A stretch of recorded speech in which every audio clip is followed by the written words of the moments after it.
ಓಂ ತ್ರೈಲೋಕ್ಯ ಸಂಪದಾಲೇಖ್ಯ ಸಮುಲ್ಲೇಖನ ಭಿತ್ತಯೇ ಸಚ್ಚಿದಾನಂದ ರೂಪಾಯ ಶಿವಾಯ ಪರಬ್ರಹ್ಮಣೇ ನಮಃ. ಶಿವಾಯ ಪರಬ್ರಹ್ಮಣೇ ನಮಃ. ಶಿವಾಯ ಪರಬ್ರಹ್ಮಣೇ ನಮಃ. ಓಂ ಶಾಂತಿ ಶಾಂತಿ ಶಾಂತಿ.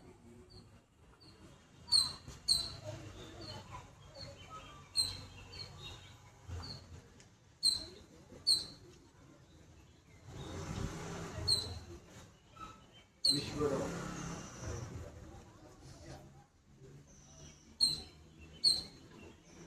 Doctor of doctors, King of kings, and healer of healers, God.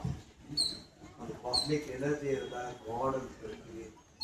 ಅವನಿಗೆ ಸಚ್ಚಿದಾನಂದ ಸ್ವರೂಪದಲ್ಲಿ ಇರ್ತಕ್ಕಂಥ ಪರಮಾತ್ಮನನ್ನ ಮನದಲ್ಲಿ ಧ್ಯಾನಿಸಿಕೊಂಡು ಮೈಸೂರಿನ ಎಂಕಲ್ ಪಾರ್ಕ್ಗಳು ನಮ್ಮ ಶಿಷ್ಯರು, ಇವ್ರಿಗೂ ಶಿಷ್ಯರು, ನಮಗೂ ಶಿಷ್ಯರು, ಇವ್ರಿಗೂ ಶಿಷ್ಯರು, ನಮಗೂ ಶಿಷ್ಯರು. ಇದು ದೊಡ್ಡ ಗ್ರೇಟ್ ಇದು. ಅದನ್ನ ಆಮೇಲೆ ಹೇಳ್ತೇನೆ. ಸೊ ಕೂತ್ಕೊಂಡು ಯಾಕೂ ನಾವು ಕಲ್ತೀವಿ, 4 ಜನಕ್ಕೆ ಇದರಿಂದ ಹೆಲ್ಪ್ ಆಗಬೇಕು. ಬರೀ ನಮಗೆ ಅಷ್ಟೇ ಸೀಮಿತ ಆಗಬಾರ್ದು. ಯಾಕಂದ್ರೆ ಇವತ್ತು ಅವಶ್ಯಕತೆ ಇದೆ ಸಮಾಜಕ್ಕೆ, ಈ ಕ್ಷೇತ್ರಕ್ಕೆ, ಜಗತ್ತಿಗೆ ಹೀಲರ್ಸ್ಗಳ ಅವಶ್ಯಕತೆ ತುಂಬ ಇದೆ. ಸೊ ಅವರೆಲ್ಲ ಒಂದು ಮನಸ್ಸಿನಿಂದ ಕೂತ್ಕೊಂಡು ಸಮೃದ್ಧಿಯನ್ನು ಮಾಡ್ಕೊಂಡು, ಸಮೃದ್ಧಿ ಹೆಸರೇನು ಮಾಡಿ, ಸುಖ ಮತ್ತು ಸಮೃದ್ಧಿ ಅಂತ. ಸುಖ ಮತ್ತು ಸಮೃದ್ಧಿಯಿಂದ ಕೂಡಲೇ ಸಮೃದ್ಧಿ ಸೆಂಟರ್ ಮಾಡ್ಕೊಂಡಿದ್ದಾರೆ ಈ ಭಾಗ. ಸೊ ಈ ಭಾಗದ ಈ ಸಮೃದ್ಧಿ ಸೆಂಟರದ ಅಧ್ವರಿಗಳಾದಂಥ ನಮ್ಮ ಸುಶೀಲ ಆದಂಥ ವೆಂಕಟಾಚಲ ಅವರು, ಸತೀಶ್ ಅವರು, ಆನಂತರ ದಿವ್ಯಾಸ, ಇವ್ರು ಮೂವರಿಗೂ ಮಟ್ಟದಲ್ಲಿ ಆಶೀರ್ವಾದ ತಿಳಿಸ್ತಾ ನಮ್ಮನ್ನ ಇಲ್ಲಿ ಕಳಿಸ್ಕೊಂಡು ವೇದಿಕೆ ಮೇಲೆ ಕೂಡಿಸ್ಕೊಂಡು ನಿಮ್ಗೊಂದಿಷ್ಟು ಮಾತುಗಳನ್ನು ಹೇಳಲಿಕ್ಕೆ ನಮಗ ವಿನಂತಿ ಮಾಡಿಕೊಂಡಿದ್ದಾರೆ. ಜೊತೆಗೆ ಮತ್ತೊಮ್ಮೆ ಹೀಲರ್ಗಳ ಪರಿಚಯ ಆಗಿದೆ. ನಿವಂತೆ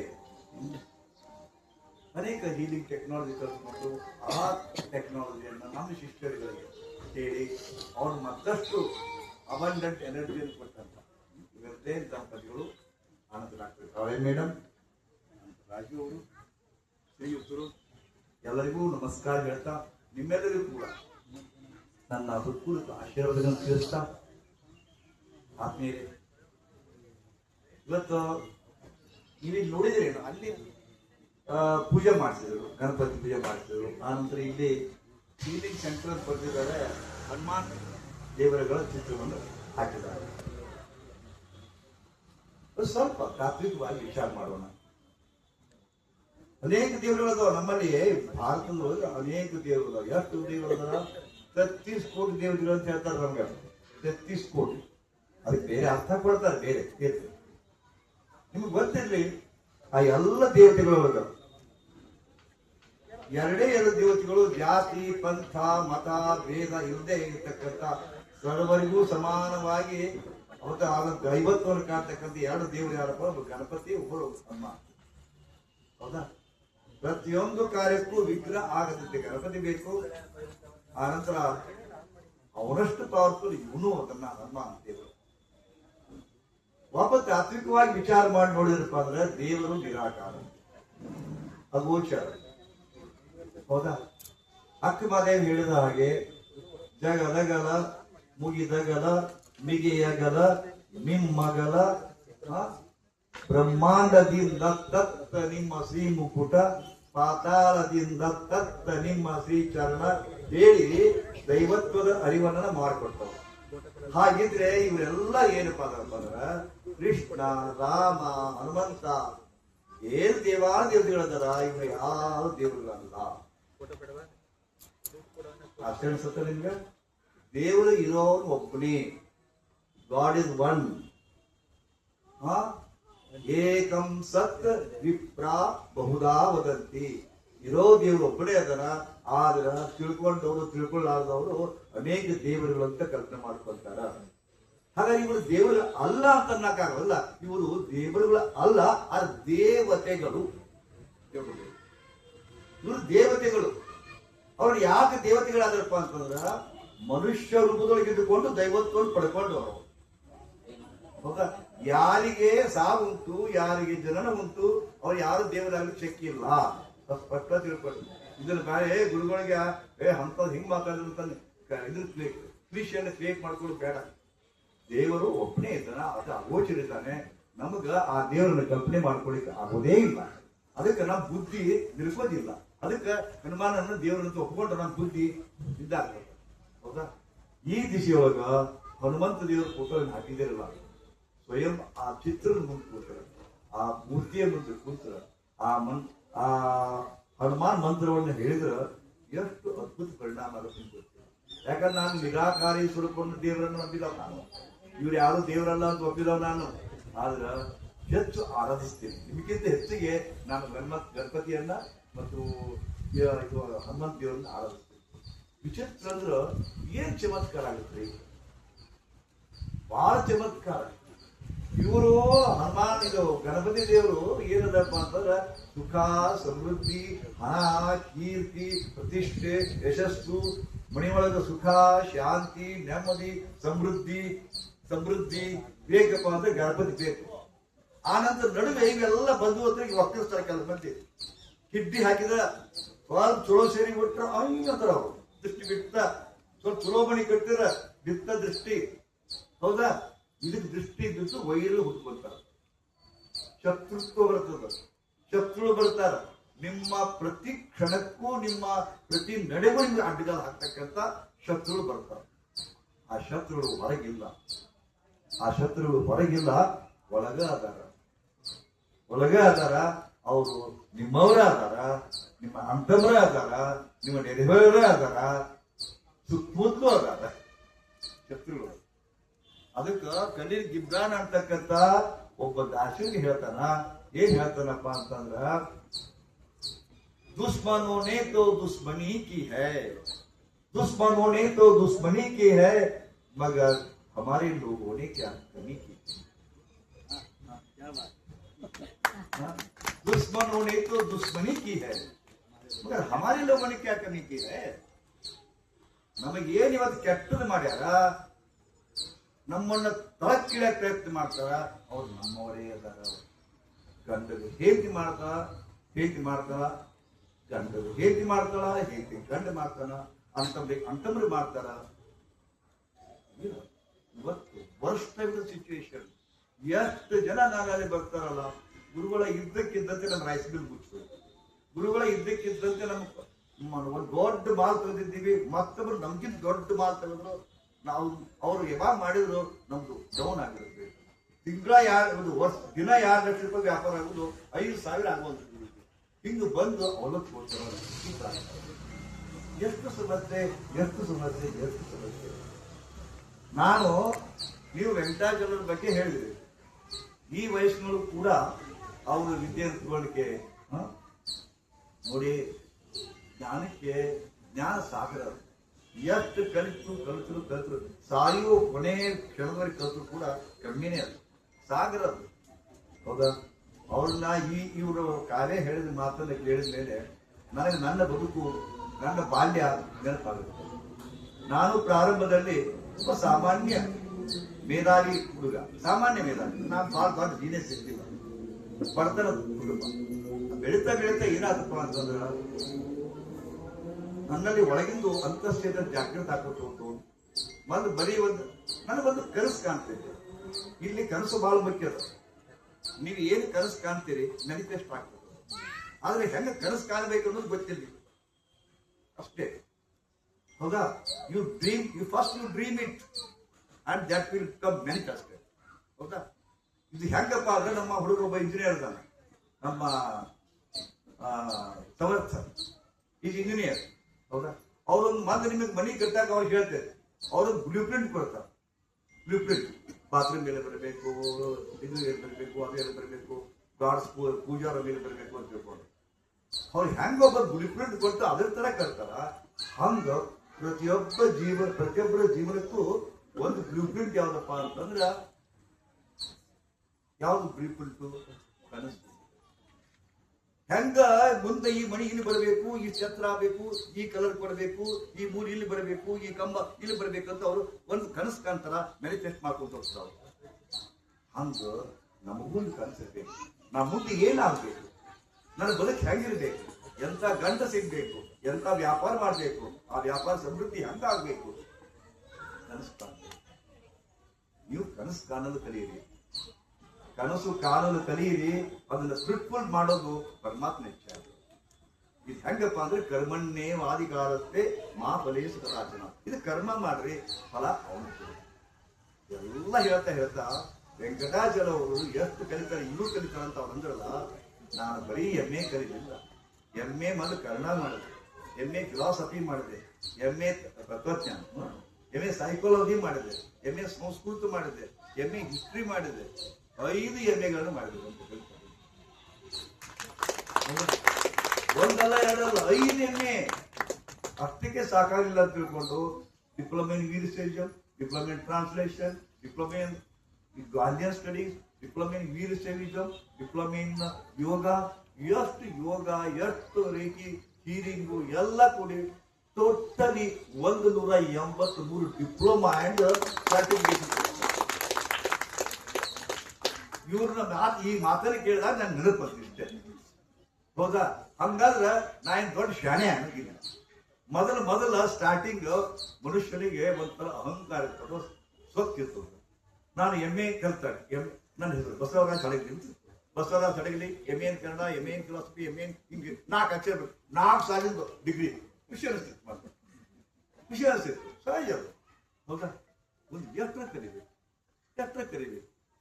ಸೋತ್ಬಿಟ್ಟು. Knowledge is endless. ಈ ನಾಲೆಜ್ ಪೂರ್ಣವಾಗಿ ಆಗೋದಿಲ್ಲ ಅಂತ ಅನಿಸ್ತು. ಈ ಸೈಲೆಂಟ್ ಆಗಿಬಿಡ್ತೀನಿ. ಹ್ಯಾಂಗ ದನ ಅವಸರ ತಿಂದು ಮನಿಗೆ ಬಂದು ಮಾಡ್ಕೊಂಡು ಕೂಡ್ತಾವ, ಚೂಯಿಂಗ್ ಅಂತ ಅದಕ್ಕೆ ಅವಸರ. ಯಾಕಂದ್ರೆ ಹೊರಗ ಹುಲಿ ಬಂದು ತಿಂತು, ಇದು ಬಂದು ತಿಂತು ಅನ್ನಬಾರ್ದಲ್ಲ. ಹಂಗ ಅವ್ರದವ್ರು ತಿಂದು ಅವ್ರದವ್ರು ಅಂತಾರ ಅದಕ್ಕೆ. ಅವ್ರದವ್ರು ಅವಸರ ತಿಂದು ಮನಿಗೆ ಬಂದು ಮಕ್ಕೊಂಡಿರ್ತಾವಲ್ಲ, ಅವಾಗ ಮತ್ತೆ ಮೇಲ್ ತಿಂತ ನೋಡ್ತೀನಿ. ಹಂಗ ನಾನು ಅವ್ರದವ್ರು ಎಲ್ಲ ಮುಗಿಸ್ಬಿಟ್ಟೆ. ಈಗ ಮಾಡ್ಕೊಂಡು ಕೊಡ್ತೀನಿ, ಬಟ್ ಬಹಳ ಅದ್ಭುತ ಅದ ಜೀವನ. ನೀವು ತಿಳ್ಕೊಂಡಷ್ಟು ಸುಲಭ ಇಲ್ಲ. ಜೀವನ ಕ್ಲಿಷ್ಟದಂದ್ರೆ ಕ್ಲಿಷ್ಟದ, ಆನಂದಮಯ ಅಂದ್ರೆ ಆನಂದಮಯದು. ಗೊತ್ತಾ? ನನ್ನ ಹತ್ತಿರ ಬರ್ತಕ್ಕಂಥ ಸಾವಿರಾರು ಏನು ಕ್ಲೈಂಟ್ಸ್ ಬರ್ತಾರಲ್ಲ, ಅವ್ರನ್ನ ಕೇಳಿದ ಮೇಲೆ ಯಪ್ಪ ಬದುಕು ಹಿಂಗಿದೆ ಅನ್ಸುತ್ತೆ ನನಗೆ. ಆಕ್ಚುಲಿ ಎಷ್ಟು ಕಷ್ಟದ. ಅವಕ್ಕೆ ನಾನು ಅವಾಗ ಕವಿ ಆಗಿರ್ತೀನಿ. ಎಷ್ಟೋ ಕವನಗಳು ಬರೆದೀನಿ, 16 ಪುಸ್ತಕಗಳನ್ನು ಬರೆದೀನಿ. ಅವಾಗ ನಾನೊಬ್ಬ ಕವಿ ಒಳಗೆ ಹೋಗ್ತಾನ. ಇವರೆಲ್ಲ ಘಟನೆ, ಇವರೆಲ್ಲ ದುಃಖ, ಇವರೆಲ್ಲ ಕೇಳಿ ಬಂದಾಗ ನಾನು ಅವಾಗ ಹಾಡ್ತೀನಿ. ಏನು? ಜೀವನವೆಂಬುದು ಎಷ್ಟು ಕಷ್ಟವು, ಜೀವನ ಎಂಬುದು ಎಷ್ಟು ಕಷ್ಟವು, ಗುಲಾಬಿ ಥರ. ಎಲ್ಲರೂ ನೀವು ಗುಲಾಬಿ ಹೂಗಳೇ. ನೀವು ಸುತ್ತು ಮುಳ್ಳದಾವ. ಬದುಕು ಚಲೋ ಇಲ್ಲ. ಚಲೋ ಮಾಡಕ್ ಪ್ರಯತ್ನ ಮಾಡ್ತೀರಿ, ಸುಖ ಪಡಕ್ ಪ್ರಯತ್ನ ಪಡಕತ್ತೀರಿ. ಇದು ಒಂದು ಬಿಸಿಲು ಕುದುರೆ. ಹೇಗೆ ಒಂದು ಉಸುಕಿನ ಏರಿಯಾದೊಳಗ ಬಿಸಿಲು ಕಾಲದೊಳಗೆ ಹೋರಿಬೇಕಾರ ಮುಂದೆ ನೀರು ಅಂತ ಕಾಣಿಸುತ್ತ, ನೀರೇ ಇರುತ್ತಿಲ್ಲ. ಹಂಗ ನಮಗ ಸುಖ ಅನ್ನೋದು ಕಾಣಿಸ್ತದ. ಏನ್ ಸುಖ? ನಾನು ಈ ಕೋರ್ಸ್ ಮಾಡಿದ್ರ ಬಹುಶಃ ನಾ ಬೆಸ್ಟ್ ಹೀಲರ್ ಅನ್ನೋದ ಸುಖ. ಒಂದಿಷ್ಟು ಹೀಲ್ ಮಾಡ ಹೋಗ್ತೀರಿ, ಎಂತೆಂತದೋ ಬರ್ತಾರೆ ಗಿರಾಕಿ ನಿಮ್ ಕಡೆಗೆ. ಏನೇನೋ ಇಕ್ಕಿರ್ಸ್ತಾರ, ನಿಮ್ಗೆ ಏನೇನೋ ಹೇಳ್ತಾರ, ಏನೇನೋ ಆಪದಲ್ಲಿ ಕೊಡ್ಬಹುದು, ನಾಳೆ ಅಧೀರ ಆಗ್ಬಾರ್ದು. ನೀವು ತಿಳ್ಕೊಂಡಷ್ಟು ಯಾವುದು ಸುಲಭ ಇಲ್ಲ. ಯಾವುದೋ ಒಂದು ಕಿರಾಣಿ ಅಂಗಡಿ ಮಾಡ್ರಿ, ಅದಕ್ಕೊಂದು ಕಷ್ಟ ಅದು. ಮದುವೆ ಆಗ್ರಿ, ಅದು ಒಂದು ಕಷ್ಟ ಅದು. ಮಕ್ಕಳನ್ನ ಹಡೀರಿ, ಅದು ಒಂದು ಕಷ್ಟನೇ ಅದ. ಯಾವುದು ಸುಖನೇ ಇಲ್ಲ, ಯಾವುದು ಸುಖ ಇಲ್ಲ. ನೀವು ಸುಖ ಬೇಕು ಅಂತ ಪ್ರಯತ್ನ ಮಾಡಕತ್ತೀರಿ, ಸುಖ ಸಿಗೋದೇ ಇಲ್ಲ, ಎಂದೂ ಸಿಗೋದಿಲ್ಲ, ಎಂದೂ ಸಿಗೋದಿಲ್ಲ. ಯಾಕೆ ಸಿಗೋದಿಲ್ಲ ಅಂದ್ರೆ ಸುಖದ ಬಗೆಗಿನ ನಿಮ್ಮ ಪರಿಕಲ್ಪನೆ, ಸುಖದ ಬಗೆಗಿನ ನಿಮ್ಮ ಪರಿಕಲ್ಪನೆ ಹೆಂಗದಪ್ಪ ಅಂತಂದ್ರೆ ಅದು ನಿಮ್ಗೆ ಅಜ್ಞಾನ. ಗಂಡ ಹಿಂಗ ಒಂದು 2 ವೀಲರ್ ಮ್ಯಾಗ ಅಥವಾ 4 ವೀಲರ್ ಮ್ಯಾಗ ಕರ್ಕೊಂಡು ಜಿಯೋ ಅಂತ್ಕೊಂಡು ಹೋಗಿ ಒಂದಿಷ್ಟು ಬೇಲ್ಪುರಿ, ಪಾನಿಪುರಿ, ದಹಿ ಪುರಿ ತಿರ್ಸ್ಕೊಂಡು ಒಂದ್ ಸಿನಿಮಾ ತೋರಿಸ್ಕೊಂಡು ಮನೆಗೆ ಬಂದ್ಬಿಟ್ಟು ಇದು ಸುಖ ಅಂತ ತಿಳ್ಕೊಂಡು ಹೊರಗೆ ಹೋದಾಗ ಅಷ್ಟು ಸ್ವಲ್ಪ ಸುಖ, ಅದು ಮನೆಗೆ ಬಂದ್ಕೊಂಡು ನರಕ. ಹೊರಗೆ ಹೋದಾಗ ಸ್ವರ್ಗ, ಮನೆಗೆ ಬಂದ್ಕೊಂಡು ನರಕ. ನಿಮ್ ಮನಿನೇ ನರಕ ಆಗೈತಿ, ಬಾಟೆ ತಿಕ್ಕುದು ನರಕ ಆಗೈತಿ, ಆಳುಗಳು ಬರ್ಲಿಕ್ಕೆ ನರಕ ಆಗೈತಿ, ಗ್ಯಾಸ್ ತಿರಿದ ನರಕ ಆಗುತ್ತ. ಇಷ್ಟು ಟೆನ್ಷನ್ ಹೊತ್ಕೊಂಡು ಮತ್ತೆ ಮ್ಯಾಲ ನಕ್ಕೊಂತಿರ್ತಾರೆ ಗುಲಾಬಿ ತರ. ಯಾರ ವಸ್ತು ಗೆಸ್ಟ್ ಬಂದಿರ್ಬೇಕು ಅವಾಗ ಗ್ಯಾಸ್ ತಿರ್ತದ. ಹೌದಾ? ಸುಖ ಹಿಂಗ ಬರ್ತದಂದ್ರೆ ದುಃಖ, ಹಿಂಗ ದುಃಖ ಬರ್ತದ್ರೆ ಸುಖ. ಕವಿ ಖುಷಿ ಕವಿ ಕಮ್, ಹೌದಾ? ಕವಿ ಖುಷಿ ಕವಿ ಕಮ್. ಜೀವನ ಅನ್ನೋದು ಅಷ್ಟೇ. ಯಾಕೆ ಹೇಳ್ತಾನಪ್ಪ ಅಂದ್ರೆ ಇದು ಕೃಷ್ಣ ಭಗವಂತ ಹೇಳ್ತಾನ, ಜೀವನ ಸದಾ ಬದಲಾಗ್ತಾ ಇರ್ತದೆ. ಹೀಗ್ ಬಂದಿರ್ ಸುಖ. ಮತ್ತ ಹೆಂಗ ಸೂರ್ಯ ಇರ್ತಾನ, ಅಲ್ಲಿ ಸೂರ್ಯ ಇರ್ತಾನ, ಸೂರ್ಯನ ಪ್ರಕಾರ ಬಿಸಿಲು ಬರ್ತದ ಅಂದ್ರೆ ಮತ್ತೆ ನೇರಳು ಬಂದ್ಬಿಡ್ತದ, ಕ್ಲೌಡ್ ಬಂತು, ಅಯ್ಯೋ ಕ್ಲೌಡ್ ಬಂತು, ಮತ್ತೆ ಹೋಗ್ತದ, ಅಯ್ಯೋ ಬಿಸಿಲು ಇರ್ತದ, ಮತ್ತೆ ಕ್ಲೌಡ್. ಹಿಂಗೇನೆ ಬದುಕು. ಹೀಗೆ ಕಾಟ ಬಡದ, ಬೈದ, ಮಾತ್ ಬಿಟ್ಟ, ದುಃಖ ಶುರು ಆಯ್ತು. ಅವಾಗ ಅಣ್ಣನ ಕಡ್ಕೊಂಡು ಬರ್ತದ, ತಂಗಿ ನಾನು ಊಟಿ ಹೊಟ್ಟಿಲಿ ಬರ್ತೀಯೋ, ಸುಖ. ಗಂಡ ಬೇಯ್ದ, ದುಃಖ. ಅಣ್ಣನ ಕಡೆ ಹೋದ್ರು ಸುಖ, ಅದು ಪಾಲಿಲ್ಲ. ಹಿಂಗ ಗಾಡಿಗಳು ಹೊಂಟಿರ್ತಾರ, ಗಾಡಿ ಆಕ್ಸಿಡೆಂಟ್, ಮತ್ ದುಃಖ. ಮತ್ ಯಾರೋ ಗಾಡಿ ಕೊಡ್ತಾರ, ಸುಖ. ಹಿಂಗೇ ನಡೆದ. ಸುಖ ಮತ್ತು ದುಃಖದ ನಡುವೆ ತೊಲಾಡ್ತಾ ಇದ್ದೀರಿ. ಬಟ್ ಪರ್ಮನೆಂಟ್ ಸುಖ ತಗೊಳ್ಳೋದು ನಿಮ್ಗೆ ಗೊತ್ತಾಗ್ತದೆ. ಈ ಪರ್ಮನೆಂಟ್ ಸುಖ ಒಳಗದು, ಒಳಗದು ನಿಮ್ಮ ಭಾವನೆಯೊಳಗದು, ಭಾವನೆಯೊಳಗದು. ಆದ ಕಾರಣ ಯಾಕೆ ಹೀಗಾಗತ್ತಪ್ಪ ಅಂದ್ರೆ ಒಂದು ತಿಳ್ಕೊರಿ. ಸ್ವಲ್ಪ ನೀರು ಕುಡಿತೀನಿ ನಾನು. ಇವರೆಲ್ಲಾರು 5 ನಿಮಿಷ ಮುಗಿಸಿದ್ರು. ನಾನು ನಿಮಗ 5 ತಾಸು ಕ್ಲಾಸ್ ಹೋಗ್ತೀನಿ. 5 ತಾಸು ಯಾಕಪ್ಪ ಅಂದ್ರ 66 ವರ್ಷ ಆತ್ ನಾ ಯೋಗ ವಿದ್ಯೆ ಕಲಿಸಕ. ಯೋಗವನ್ನ ಕಲಿಸ್ಲಿಕ್ಕೆ 66 ವರ್ಷ ಆಯ್ತು. ಹೌದಾ? 5887 ಕ್ಯಾಂಪ್ ಮಾಡಿಲ್ಲ ಥ್ರೂಔಟ್ ವರ್ಲ್ಡ್. 19 ಲಕ್ಷ ಜನ ಶಿಷ್ಯರು ನಮಗೆ. ಹೌದಾ?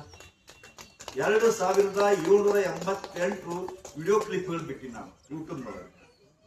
ಓಡೋಡ್ಕೊಂಡ್ ಬರ್ತಾರೆ ಬಂದು ಹುಡುಕೊಂಡು. 5 ನಿಮಿಷ ಮಾತಾಡಕ್ ಆಗುದಿಲ್ಲ, 5 ನಿಮಿಷ ಕೊಡ್ರಿ ಅಂತಾರ. ಒಬ್ರು 2 ನಿಮಿಷ ಕೊಡ್ರಿ ಅಂತಾರ, ಆಗುದಿಲ್ಲ ಅಂತೇನೆ. ಒಬ್ರು ಅರ್ಧ ಗಂಟೆ ಕೊಡ ಅಂತಾರ. ನಾನು ಹೆಂಡತಿ ಕೂಡ ಮಾತಾಡಕ್ ನನಗೆ ಅರ್ಧ ಗಂಟೆ ಟೈಮಲ್ಲಿ ನೀರು ಕೊಡ್ರಿ ಅಂತೇನೆ.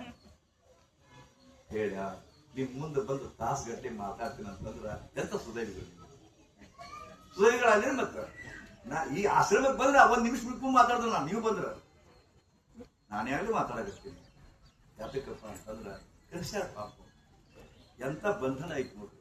ಒಂದಿಷ್ಟು ನಮ್ಮ ಕಡೆ ಶಿಷ್ಯರು ಆಗ್ಯಾರ ಅಂತ ಒಂದು ಪ್ರೀತಿ, ಒಂದು ಕಕ್ಕುಲಾತಿ. ಅದಕ್ಕೆ ಅವ್ರು ಕರೆದ್ರು. ಏನ್ ಒಂದ್ ಸಣ್ಣ ಫಂಕ್ಷನ್ 2,000 5,000 ಬಂದಿದ್ದಲ್ಲಿ ಹೋಗೋಣ. 50 ಮಂದಿಗೆ ಹೆಂಗ್ ಹೋಗ್ಬೇಕು, ಬರ್ಬೇಕು ಅನ್ನೋದು ಬರ್ತದವ. ಆದ್ರ ಪ್ರೀತಿ ಅನ್ನೋದು ಬಹಳ ಮುಖ್ಯ. ಪ್ರೀತಿ ಬಹಳ ಮುಖ್ಯ. ಕರೆದಾರ ಪ್ರೀತಿಯಿಂದ. ಇದೊಂದು ಬಂಧನ. ಅದಕ್ಕಾಗಿ ಎಷ್ಟೋ ಕೆಲಸಗಳನ್ನ ಬಿಟ್ಕೊಟ್ಟು ನಾವು ಬಂದಿರ್ತೀವಿ. ಬಂದು ನೀವು ಒಳ್ಳೇದಾಗಲಿ ಅಂತ ಹೇಳೋರು ಉಪಯೋಗ ಏನದ? ಅಲ್ಲಿಂದ ಬಂದಿ ನೋವು ಮಾಡಿಕೊಂಡು ಎಷ್ಟೋ ಕೆಲಸ ಬಿಟ್ಟು ಬಂದೀನಿ, ಎಷ್ಟೋ ಮಂದಿ ಟೈಮ್ ಕೊಟ್ಟಿಲ್ಲ. ಹೌದಾ? ಬಂದು ನಿಮಗೆ ಒಳ್ಳೇದಾಗಲಿ ಇಷ್ಟ ಹೇಳೋದ್ರಪ್ಪ ಅಂತ ಪ್ರಯೋಜನ ಏನು?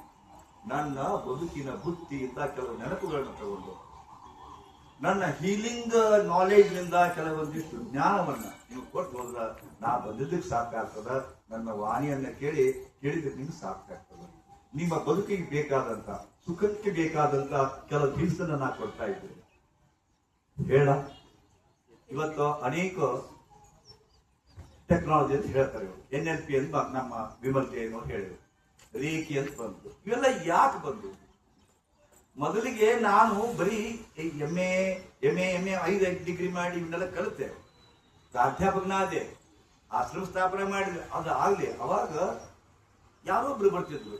ನನಗೆ ಇಷ್ಟು ನಾನು ಸಮಯಕ್ಕೆ ಪ್ರಜ್ಞೆ ಇದೆಯಲ್ಲ, ಭಾಳ ಟೈಮ್ ಕೊಡ್ತೀನಿ. ನನ್ನ ಕ್ಲಾಸ್ ಹುಡುಗರು ಯೋಗ ಕಲಿಯಕ್ಕೆ ಬರೋರೆಲ್ಲ ಲೇಟ್ ಆಗ್ಬಿಡ್ತಿದ್ರು, ಬೈತಿದ್ದೆ. ಅವಾಗ ಅಂತಿದ್ರು ಗುರುಗಳ, ಏನ್ ಮಾಡೋದು ನೀವು? ಅವ್ರು ಜೋಳಿಗ ನಮ್ಮ ಎಮ್ಮಿ ಮ್ಯಾಗ ಮಾಟ ಮಾಡಿಸ್ಯಾರ, ಅದು ರಕ್ತ ಹಿಂಡಾಕತೈತಿ, ಎಮ್ಮಿ ಕೆಚ್ಚಲಿನಿಂದ ರಕ್ತ ಬರಾಕತೈತಿ. ಅದಕ್ಕ ನಮ್ಗೆ ಏನ್ ಮಾಡಕ್ ತೋರಿಸ್ಲಿಲ್ಲ. ನಮ್ಮಪ್ಪ ನನಗೆ ದವಾಖಾನೆ ಕರ್ಕೊಂಡು ಹೋಗ ಅಂತ ಹೇಳ್ತಾ ಲೇಟ್ ಆಗ್ತದೆ. ನನಗೆ ನಿಮಗೆಲ್ಲ ಹೊಸದು, ನಮ್ಗೆ ಹೊಸದು. ಹಾಗೆ ಇನ್ನೂ ಭಾಳ ಹೆಂಗಿದ್ದೆ ಅವಾಗ. ಇಂತೆಲ್ಲ ಮೂಢನಂಬಿಕೆ ನಂಬ್ತಾರಲ್ಲ ಈ ಕಾಲದಲ್ಲ ಅಂತಂದ್ರೆ. ಇಲ್ಲ ಗುರುಜಿ ಹಂಗಿದೆ ಅಂತಂದ. ನಾನು ನೋಡಕ್ ಹೋದೆ, ಹಿಂಡಿದ ರಕ್ತನೇ, ರಕ್ತ ಹಾಲು ಬಿಟ್ಟು ರಕ್ತ ಬರಕತ್ತೈತಿ. ಇದಂಗ ಅಂದ, ಯಾರೋ ಮಾಡ್ಸ್ಯಾರ ಗುರುಗಳ ಅಂದವ. ಏನ್ ಮಾಡ್ಸ್ಯಾರ ಹಿಂಗ ಅಂತಿದ್ದೆ, ಬೈದೆ ಅವನಿಗೆ. ಮತ್ ಹೋದೆ, ಮರತೆ. ಮತ್ತೆ ಒಂದು ವಾರ ಆದ್ಮೇಲೆ ಅವ್ ಸರಿಯಾದ ಟೈಮ್ ಬರ್ತಿದ್ದ. ಯಾಕೋ ಬರಬ್ಯಾಕ ಅಂತ ಕೇಳಿದೆ ನಾನು. ಗುರುಗಳ ಮತ್ತೆ ಹಾಲು ಬರಕತ್ತ. ಏನ್ ಮಾಡಿದೆ ಅಂದ್ರೆ, ಇಲ್ಲೇ ಕುಟ್ಗನಕೆರೆ ಅಂತದ ಒಂದು 7 ಕಿಲೋಮೀಟರ್ ನಮ್ಮ ಬೆಳೆದ್ಕೊಡೋದ್ರಿಂದ ಅಲ್ಲಿ ಹೋದಿವ್ರಿ. ಅವ ಒಂದು ಕೇರ್ ಕೊಟ್ಟ, ಕರಿ ದಾರ ಕೊಟ್ಟ. ಆ ನಂತರ ಒಂದು ಮಂತ್ರಿಸಿ 1-2 ಹೂ ಕೊಟ್ಟ, ಇದನ್ನ ಹಾಕು ಅಂತ ಹೇಳಿದ್ರು. ಹಾಕಿದ್ರಿ, ಕಮ್ಮಿ ಆದ್ರಿ. ಆ ತಲೆ ಕಟ್ಬಿಡ್ತು. ನಾನೇ ಕಣ್ಣಾರೆ ಕಂಡಿನಿ ರಕ್ತ ಬರೋದನ್ನ. ಇದು ಹೆಂಗ್ ಬರೋಬ್ಬರಿ ಆಯ್ತು? ಹಂಗಾರೆ ಏನ್ ಶಕ್ತಿ ಅದು ಹುಡುಕಾಡ್ತದ? ಹೆಂಗ ಇವರಲ್ಲಿ ನಮ್ಮ ವೆಂಕಟಾಚಲದಲ್ಲಿ ಸರ್ಚಿಂಗ್ ಅಂತೀವಿ ನಾವು. ಸರ್ಚಿಂಗ್, ನಾಲೆಜ್ ಸರ್ಚ್ ಮಾಡೋದು, ಮತ್ತೆ ಏನಾದ್ರು ಹೊಸದು ಇದೆಯಾ ಸರ್ಚ್ ಮಾಡೋದು. ಹಂಗ ನಾ ಸರ್ಚಿಂಗ್ ಸುಧಾರಿತು ಅಂತದೊಂದು ಜ್ಞಾನ ಇದೆಯಾ ಅನ್ಕೊಂಡು.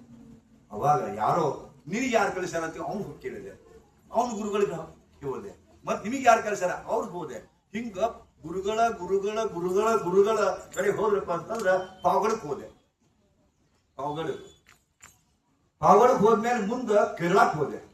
ಮಾಮಲ್ಲಪುರಂ ಅಂತ ಐತಲ್ಲ, ಮಾಮಲ್ಲಪುರಂ ಅಂತ ಮಾಮಲ್ಲಪುರಂ ಅಂತ ಅಲ್ಲಿ ಹೋದೆ.